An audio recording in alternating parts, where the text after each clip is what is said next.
ये जो लोग राधे राधे बोलते रहते हैं ना, अब वृंदावन जाओ राधे राधे, बरसाना जाओ राधे राधे, गोकुल जाओ राधे राधे, नंदगांव जाओ राधे राधे, हर जगह जिसको भी आवाज दो राधे राधे राधे राधे, बस यही आवाज कानों में पड़ती है। कभी सोचा है कि क्यों बोलते हैं राधे राधे? क्यों लोग बार बार कहते हैं राधे राधे? श्री कृष्ण के भी भक्त होंगे तो बोलेंगे राधे राधे। कभी जानने की कोशिश की है? तो ये प्रसंग सुनिए और जानिए कि क्यों कहते हैं राधे राधे। हरे कृष्ण दोस्तों, मैं हूं अनुज शर्मा। एक बार 3 साधु थे। 2 जवान थे, एक वृद्ध हो गए थे। जमुना किनारे बैठे थे, ठाकुर जी के अनन्य भक्त। पूरी जिंदगी सिर्फ कृष्ण कृष्ण कृष्ण कृष्ण कृष्ण कृष्ण कहते हुए निकल गई थी वृद्ध साधु की। बाकी 2 साधु जवान थे, उनके शिष्य थे, लेकिन तीनों ही अनन्य भक्त थे। एक दिन मन में विचार आया कि सब राधे राधे कहते हैं, हम कभी राधा रानी के महल नहीं गए, बरसाना नहीं गए। बरसाना चलते हैं। जो भिक्षा में मिल जाता था उसी से जीवन यापन करते थे। सच्चे भक्त थे। किसी ने दे दिया तो खा लिया, किसी ने नहीं दिया तो कोई बात नहीं। अब बरसाना जाने की बात थी तो वृद्ध साधु ने कहा, हमने सुना है कि वो राधा रानी का महल है ना, ऊंचाई पर है, बहुत सीढ़ियां चढ़नी पड़ती हैं। मेरे अंदर इतनी हिम्मत नहीं है कि इतनी सीढ़ियां चढ़कर ऊपर जाऊं। मैं तो यहीं से राधा रानी की मानसिक पूजा कर लूंगा, लेकिन तुम लोग जाकर जरूर आओ। तुम राधा रानी से मिलकर आओ। दोनों ने निर्णय लिया कि बरसाना जा रहे हैं, भिक्षा नहीं मांगेंगे। भिक्षा इसलिए नहीं मांगेंगे क्योंकि वो तो राधा रानी का घर है, वहां तो राधा रानी का महल है, और हम तो ठाकुर जी के भक्त हैं। तो दोनों साधु बरसाना की तरफ चल पड़े। चलते चलते बहुत देर हो गई, भूख भी लगी थी। अब कोई देता था कुछ तो खा लेते थे, नहीं तो नहीं खाते थे। तो पहले साधु ने दूसरे से कहा, भूख लगी है, क्या करें, किसी से मांगे? तो दूसरे ने कहा, नहीं, अरे हम ठाकुर जी के यहां से आए हैं, राधा रानी के मेहमान हैं, राधा रानी खुद इंतजाम करेगी, हम क्यों मांगे किसी से, हम तो मेहमान हैं ना। तो चलो राधा रानी से मिलते हैं, देखते हैं क्या होता है। तो राधा रानी के महल के पास पहुंचे, सीढ़ियां चढ़ी, थक गए थे, ऊपर पहुंचे। ऊपर पहुंच के राधा रानी के दर्शन किए। भूख जोरों की लगी थी, लेकिन कहीं कुछ मिला ही नहीं और किसी ने कुछ दिया ही नहीं।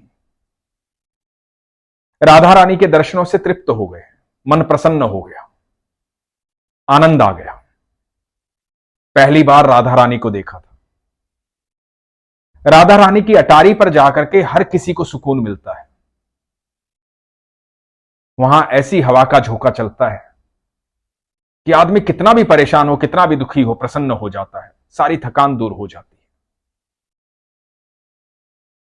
तो दोनों साधु अटारी पर आ गए, वहीं पर विश्राम करने लगे।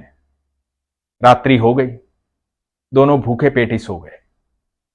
इधर राधा रानी की सेवा करने वाले गोस्वामी जी को स्वप्न आता है। स्वप्न में आती हैं राधा रानी। राधा रानी कहती हैं, गोस्वामी जी, मेरे 2 मेहमान आए और वो भूखे सो गए मेरी ही अटारी पर। आपने इतना भी ध्यान नहीं दिया कि कोई यहां भूखा सो रहा है।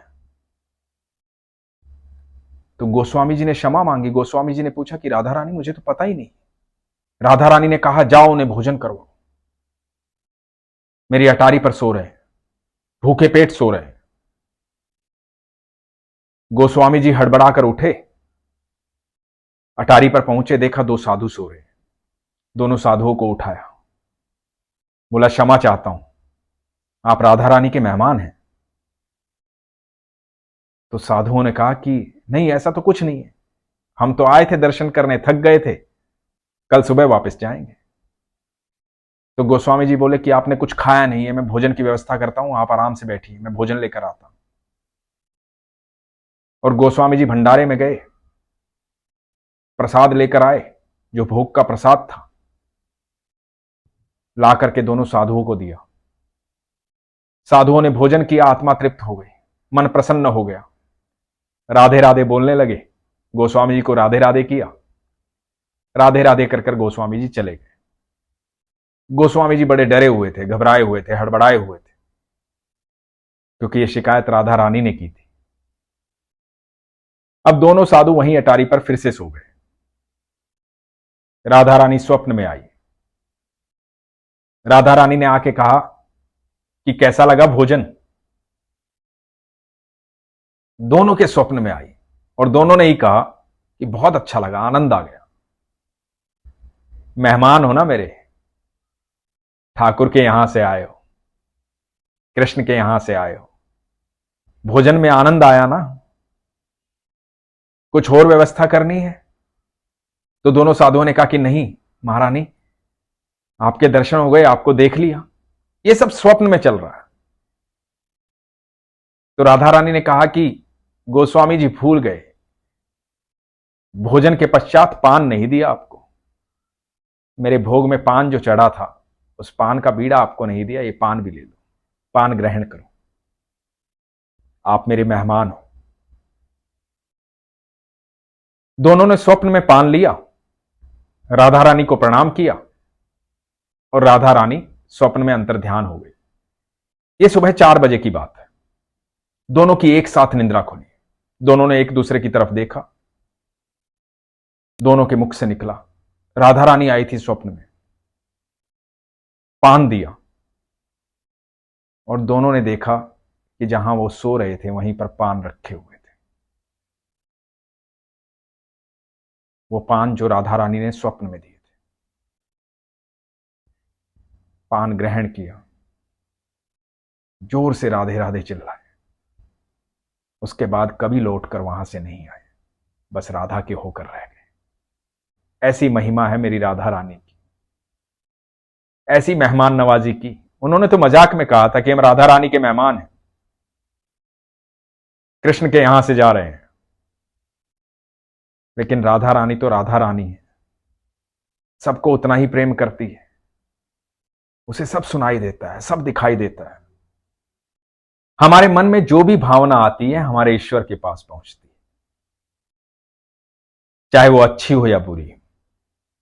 इसलिए अपने मन को सात्विक रखें, सच्चा रखें, सरल रखें, सहज रखें, प्रेम से परिपूर्ण रखें।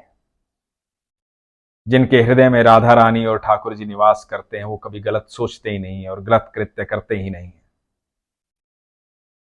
हमेशा अच्छा साहित्य पढ़ें, अच्छी भावना रखें। आप यकीन मानना, जब भी आप सरल भाव से, सहज भाव से, बिना शंका किए कुछ भी ईश्वर से मांगेंगे, कुछ भी उनसे कहेंगे, वो अवश्य सुनेंगे, अवश्य देंगे। कोई भी समस्या आपके लिए बड़ी हो सकती है, लेकिन ईश्वर के लिए कोई भी समस्या बड़ी नहीं है। उनके लिए वो पल भर का काम है, लेकिन आपका विश्वास होना चाहिए, शंका नहीं होनी चाहिए। और यकीन मानना, जो लोग ये कहते हैं ना कि मेरा कुछ हो नहीं रहा है, वो हमेशा शंका करते हैं। जो लोग ये कहते हैं ना मैं बहुत दुखी हूं, वो शंका करते हैं। जिन्हें विश्वास होता है उन्हें हमेशा ये लगता है कि मेरा ईश्वर मेरे साथ है, मैं दुखी हो भी कैसे सकता हूं। तो इसलिए कभी भी ये शब्द अपने मुंह से मत निकालिए कि मैं दुखी हूं। विश्वास रखिए, सब कुछ बेहतर होगा, सब कुछ अच्छा होगा। ईश्वर आपकी बात सुनते हैं, आपके साथ रहते हैं। इसलिए हमेशा अपने विश्वास को मजबूत रखिए, अपना ख्याल रखिए। हरे कृष्ण।